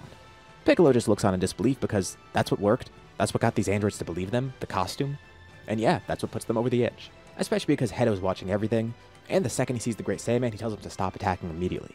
Also because Hedo kind of knows he's not doing the right thing here, he did it for the money. He even said this in the movie himself, so he commands the Gammas to back down. But he's left in kind of a tough spot now because he doesn't know what to do. He already started working on Cell Max and everything. And he brushed off the army attacking these people, but now that he sees that the Great Saiyan Man is one of those people, he's not going for it at all. This whole thing is a giant misunderstanding, and it's kind of Hedo's fault. He just wanted the research money. Buu frees the two Gammas, and they don't attack anymore. Considering what Hedo's telling them, reluctantly they lead the group to the Red Ribbon Army. Hedo does want to go and destroy Cell Max right now, but he needs some sort of distraction. So, the Gammas bring that distraction. They head back to the base and make it look like they were followed, with Piccolo, Buu, and Gohan arriving, acting like they're not all teamed up together. They fake fight the Gammas and defeat the Gammas, with the three of them easily defeating the rest of the army too. And amidst the panic, Hedo tries to shut down Cell Max, but then Magenta arrives, realizing that Hedo's trying to betray them. Did he set up this ambush? Well, what Hedo doesn't realize is that Magenta's been modified too. And after a brief struggle, he's able to activate Cell Max on his own, kind of speeding up the events of everything here. Cell Max rises up and they don't know what they're supposed to do here, but the Gammas regroup with them. Of course, it's terrible that Cell Max was unleashed, but they have a way around it. They just need enough power. Hedo informed them of a weak spot on him. That's kind of a backup plan in case he did get activated and Hedo wasn't able to stop it. But how are they supposed to deal enough damage to that weak spot? Gohan tells them he has an idea. He didn't expect to have to use this power anytime soon, but obviously he's been prepared for Goku Black to return. And it makes him wonder if they have data on Goku Black too, especially this monster. He's fought Cell before, and he doesn't know how this cell was created, but if it's even remotely similar to the other cell, that means he has data on Goku Black, as well as the updated power of everyone here. And even if that's not the case, Gohan could just tell he's incredibly strong already, even though he's a monster just destroying everything in sight. This Cell Max is stronger than the one we saw in the movie, but this Gohan's also stronger than the one we saw in the movie. He powers up, thanking Piccolo for his training here. He's actually had this form for a while, but never the chance to use it in fight, which is probably a good thing. He holds out an arm, and, using Piccolo's own attack, he headshots Cell Max right in the weak spot, and thankfully it does work. Piccolo obviously knew about this form because he's been training Gohan, but it's always amazing to see Beast Gohan in action. It makes him confident that when Goku Black shows up again, they're in good hands, but it makes Piccolo wonder what he should be doing about his own power because he feels kind of left behind. Gohan's grown stronger, Goku and Vegeta have grown stronger, even Buu's grown stronger, but what about Trunks? Strangely enough, around the same time Gohan unlocked his Beast form, Trunks got something of his own. Obviously he's been training under Beerus and Whis, and he also had his potential unlocked, so he had the ultimate form like Gohan, but also the godly powers like Goku and Vegeta. He hasn't achieved Ultra Instinct or Ultra Ego. Neither suits him too well, and he can't really master either of them, if he even did attempt them. Plus, he hasn't been here all the time, he has been back to Earth after all because he's really the only line of defense for it, and he obviously does like being there time to time. Thanks to guidance from Whis, he's been able to channel the power of his god forms into Ultimate. He actually has 3 different god forms, Super Saiyan God, Super Saiyan Blue, and Blue Evolution. But he never uses any of them, because whenever he unlocks a new one, he just channels it into Ultimate, a form that draws out his latent power as is. So, unlike Gohan where he completely manifests his anger, and goes beyond his own limits and gets Beast, Trunks essentially gets his own version of Ultimate. And here I'm going to do something different. I never really used Trunks' Rage form because honestly I don't like it, and I know a lot of other people don't either. So what I'm going to do is I'm going to steal that design here, because I think the aura looks really cool. Plus, you can see bits of Blue and Super Saiyan in it, which is perfect for what this is because it's just manifesting all of Trunks' power that he's unlocked before. This is Trunks' own unique Ultimate state. This way I can keep Beast Gohan as his own unique thing for Gohan. Because even though in some what-ifs I use the explanation that it's an evolved version of Ultimate, since that does make it interesting sometimes, at the time of recording I still just consider this a unique thing for Gohan based on some of the statements for it. And now Trunks has his own unique form too. Also based on Ultimate but different. We'll call this form Absolute Trunks. A form that showcases his absolute strength, drawing from everything he's learned before, manifesting it through Ultimate, made into a unique and highly efficient power. With everyone surpassing their limits, now back to Goku Black. He wins that fight he started in another timeline. Against a mortal named Hearts, one who was trying to overthrow the gods. At the very last second, Hearts was able to escape, but he was gravely injured. Goku Black was glad to use this as practice, but He needs something more than this, with Fu feeding him more info and help, as well as giving him some more magic to unlock his power. With Hearts barely alive, he realizes that he might not be able to achieve his goals, but maybe he can get some help from other mortals, at least to overthrow this one god. If anything, this reinforces the idea that he needs to kill all the gods, because look at this. He never thought of going to different timelines though, but maybe he'll have to resort to that.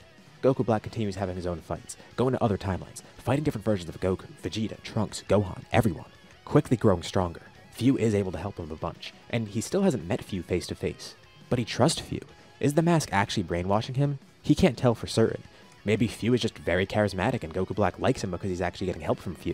Or maybe the mask is slightly possessing him, making him follow Fu's orders. But he doesn't even realize it because it aligns with what he wants. Either way, he doesn't care.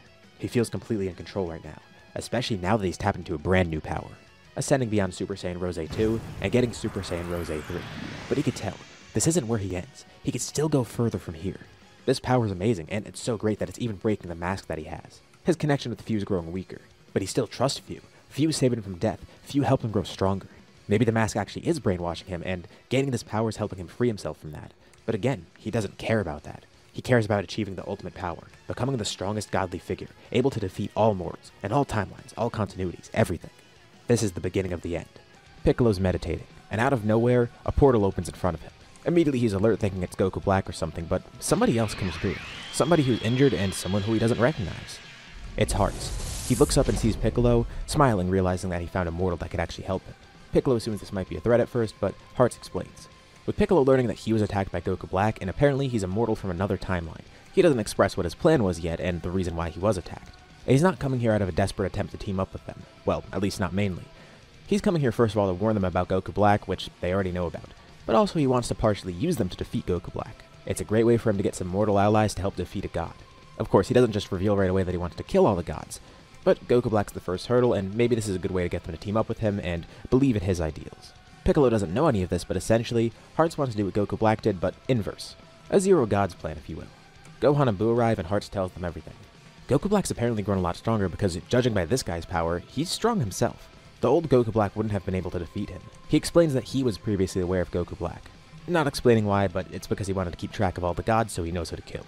But something was weird about him. He was wearing some mask and it's almost like he was being controlled. But Hearts couldn't tell for sure. And not too long after, another portal opens. This time it actually is a threat. Goku Black steps through, just as Hearts described, wearing a mask.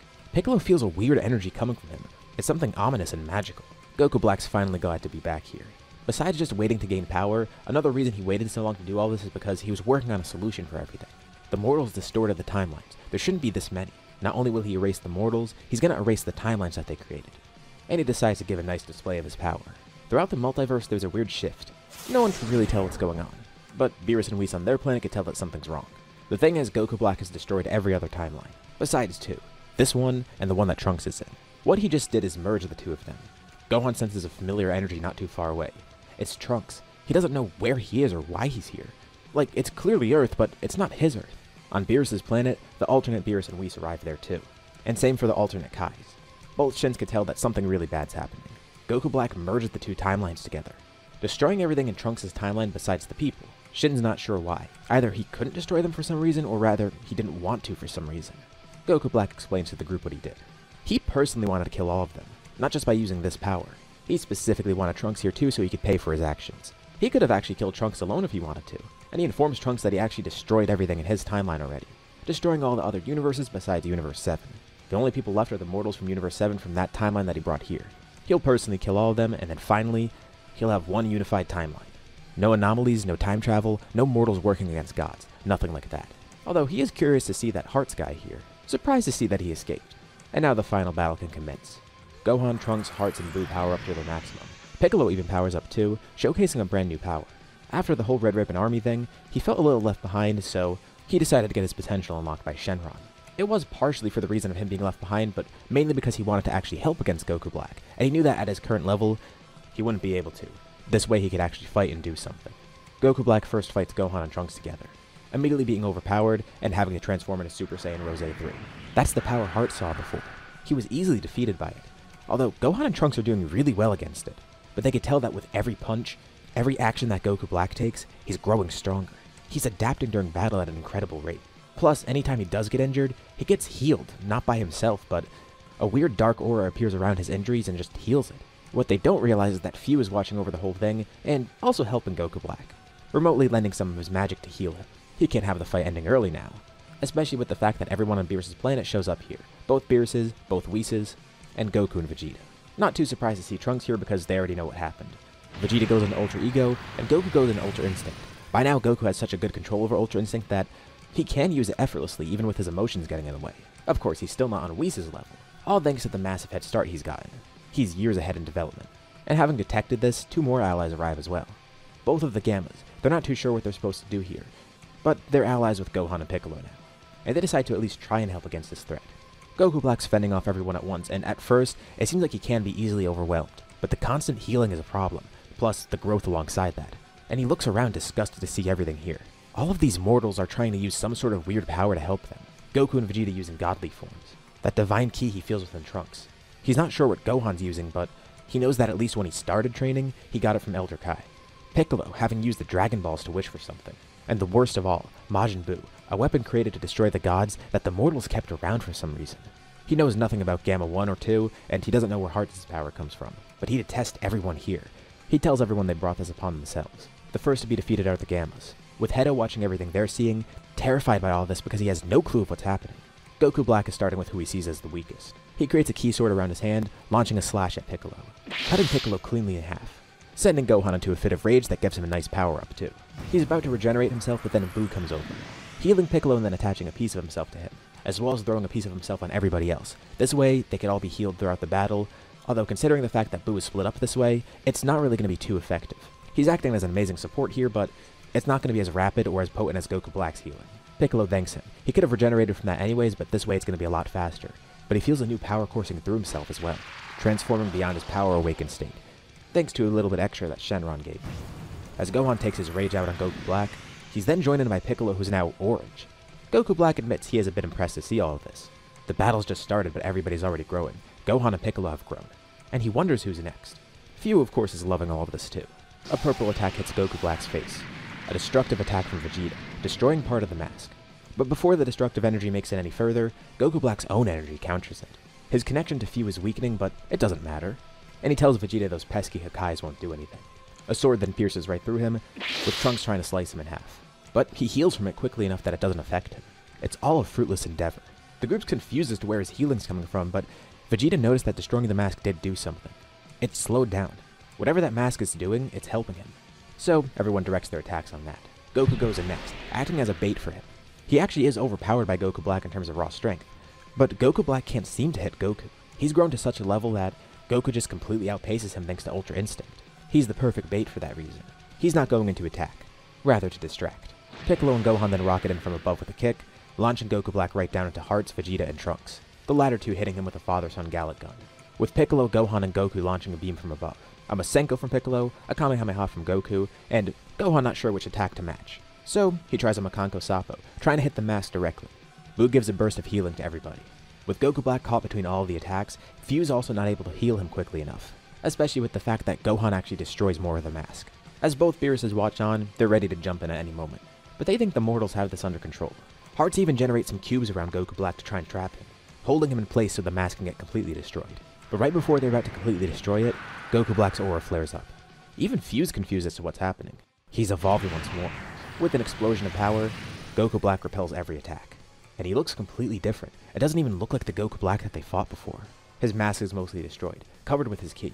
Instead of lacking the eyebrows from Super Saiyan 3, he actually has them again. He's even grown a tail and his muscles increase significantly. This is the full power of Super Saiyan Rose 3, and he thanks everyone for helping him unlock this. And he reveals something to them. He knows they wanted to destroy the mask so they could stop his healing. Fu is just accelerating his healing. Goku Black could actually heal himself too. Are they surprised? He is still a Kai at heart. And of course, after all this time, he's mastered self-healing. If they broke the mask before, the healing definitely would have been too slow. But now with this power-up, it doesn't matter that he doesn't have Fu's help. But Vegeta tells Goku Black to stop being so cocky. No matter how much he grows in strength, at the end of the day, that still isn't his body. He's an imposter, and he won't be able to defeat them because of that. Plus, he's not the only one growing during battle. Vegeta's ki significantly flares up. It's time for round 2. Everyone's healed from Buu again, and they've all grown on their own. Vegeta's grown thanks to Ultra Ego. Gohan and Trunks are also constantly adapting. Piccolo's getting more accustomed to this new form he has. Buu's magic even seems to be getting better. The Gammas unfortunately can't just be healed by Buu, but they watch on, relaying everything to Hedo. And as for Goku, well, he's constantly adapting as always. Vegeta's right. Goku Black is gonna lose here. Goku can tell that Goku Black's not using his body properly. Goku Black tries to keep attacking him, but he can't hit Goku at all. What? Isn't he supposed to be the ultimate god, and he can't even counter Ultra Instinct? Goku Black's incredibly angered by this. Because deep down he knows Goku's right. Gohan and Piccolo jump in to help, but then Hearts goes to Vegeta and Trunks. That destructive power Vegeta was using, he needs to use that again. But Vegeta said that didn't work before. Goku Black's own ki countered it. But Hearts has an idea. Vegeta should charge all of his power into one attack. That might be the only way to counter his healing. Because even if he does try to resist the Hakai, instead of trying to injure or erase Goku Black, Vegeta should try to target every spot that's regenerating. And Vegeta likes that idea. It might actually work. Goku Black seems to overpower Vegeta's own Hakais, but if he focuses specifically on the healing, maybe his destruction will be fast enough to counter Goku Black's regeneration. But he needs Trunks' help with this. He'll stop the regeneration, and he wants Trunks to go in for the final blow. The two start charging ki together, as the rest of the group fights off Goku Black. At the same time, Gohan also has his own idea. Instead of Buu helping them throughout the fight, why not absorb them? Piccolo thinks it's a crazy idea, but they can trust Buu at this rate. It'll be a surefire win, but Goku says they don't need to. First of all, Vegeta and Trunks definitely have something planned. He's not sure what, but they just have to buy time for now. But also, he knows they'll win here. He's confident. And he gets Gohan trying to take a safe option here, but reminds Gohan all that they trained for. Their own power will be enough for this. They don't need to combine. Especially Gohan's. He knows how strong Gohan's grown specifically. Not just him, everybody around here. And the only person who could properly use that is Gohan himself. And his father's right. And he thanks him for the pep talk. Goku Black's losing ground here. Although it does make Piccolo wonder how strong Buu would have been if he absorbed everybody. They're able to hold him off. And then Goku gets a signal from Vegeta. Goku then rests a hand on Goku Black, teleporting him up to Vegeta, with Vegeta putting his own hand on Goku Black, pumping him full of destructive energy. He spent all his time charging this, and thanks to Goku Black, his battle spirit is flared up as well, directly fueling Ultra Ego and this energy. Goku Black can feel it coursing through him, but he counters it with his regeneration. The rate at which he's healing is countered by the destruction. So it all evens out, but he has to constantly heal against that, which means, at least temporarily, his healing is stopped. But Goku Black looks around, not knowing where Trunks went. But Goku and Vegeta then drop down to the ground, and Goku Black senses Trunks coming his way. With all of his ki charged in this absolute form, channeling it into his sword, Trunks rockets across the sky, slashing everything apart, hitting Goku Black directly in the neck too. With Buu also lending all of his energy at the same time through healing him. Goku Black's head is cut clean off, with Trunks landing the final blow. He tries to regenerate, but thanks to Vegeta, it doesn't work. It's countered completely. He puts all of his effort into regenerating now, even dropping his defenses a bit too. It seems like he might actually come back, but thanks to his defenses being dropped in order to heal, a massive pillar of energy erupts from the ground. Trunks tells him he might be a self-proclaimed god, but that doesn't mean he could do as he pleases. And most importantly, he's not going to be able to match the willpower of mortals. Trunks quickly cuts Goku Black into pieces, jumping back as a combined blast of energy comes up from below. A wide pillar that launches out into space. Goku Black is completely destroyed. And here, his destruction finally ends. This time, he doesn't escape, he doesn't heal, nothing. They all celebrate, with Hearts also kind of sticking out like a sore thumb because they still don't know who he really is. Although he's really glad to see mortals this strong. He still doesn't tell them yet, but eventually when he works on destroying the gods, he'll definitely try and get help from them again, not knowing that they definitely won't be joining. Vegeta commends Trunks too. He's grown a lot since Vegeta last saw him. That power was truly amazing. But Trunks says it wasn't all him. They needed everybody's help here. But what do they do now? Well, clearly, Goku Black merging the two Universe 7s won't do anything good. The two Beerus's decide they're going to restore everything. The Super Dragon Balls are gathered. All the destruction caused by Goku Black is restored. Trunks' timeline is brought back, including all the destroyed universes, with the gods from that timeline and Trunks all returning home. As for Hearts, Whis could tell that something's off about him still, but most importantly he shouldn't be in this timeline, so Whis takes him back to where he belongs. Beerus just hopes that guy's not going to turn out to be another Goku Black in the future. But the others aren't too concerned, he seemed to like them, and besides, if he does try and do something, they'll definitely be able to stop him. Beerus can't quite put his finger on it, but yeah, something's weird about that guy. But there's still one unanswered question. Who's behind the mask that Goku Black had? Few watches on, a little bit bummed that Goku Black died that quickly, but still, he got a bunch of great data from that. Seeing all the abilities of everyone here, including Goku Black himself, that was really good. He has a ton to work from, and he's definitely going to need it. He's constantly been traveling through different continuities. This one was really interesting to him. Before he fought a family of Saiyans, and this time he kinda did the same again, but a much different group. This was simply to gather data. Goku Black was a tool for him in the end. Him dying doesn't really mean much, especially because he knows who his true ally will be eventually. But that's all for another story. This is where we end off for now. And yes, just to make it clear, that's the same few from What If Bardock Raised Kakarot, and the one in Cell Prime. This happens before he meets Cell Prime, so just a confirmation in case you're confused. If you enjoyed the series, well, thank you for watching all the way through, and be sure to drop a like and subscribe. It really does help out the channel and shows me you want to see more like this. Anyways, thank you all for watching, and I'll see you all in my next video.